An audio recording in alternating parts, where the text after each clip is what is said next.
guys, nandito ako guys sa Bagak, Bataan.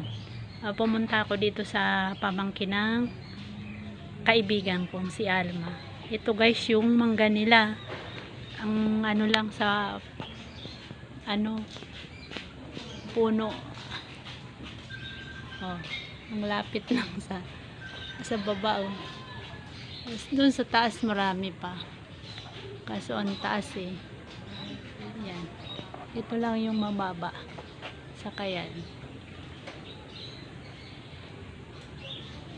Mainit dito guys. Pero okay naman dito sa sa tinuluyan namin na bahay. Kasi may mga puno sila. Ayan yung mga halaman nila. Ganda bahay nila guys. Oh. Kulay orange pa. Paborito ko yung kulay.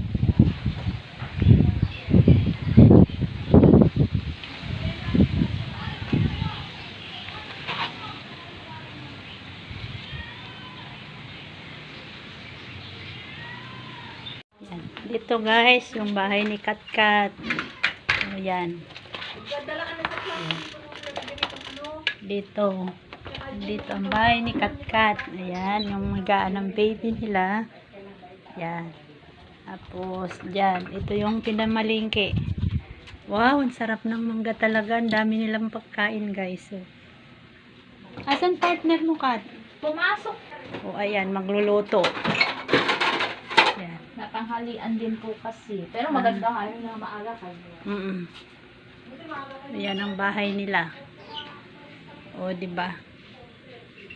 Mamaya, ligo kayo. Yan, ma. Ayan si Alma, oh. Yan. Andito kami, guys, sa Bagak, Bataan. Kasama ko siya. Oh, si Alma. Ito, guys, yung, bahay ng biyana ni Kati. Ayun ay mga bubong na marami na yan. Yun ang awasan. Yan, guys. Ang ganda, guys, oh. Yan, o, yun si nanay. Yan, bahay nila. Ang linis pa, guys, oh. Siyempre, walang bata.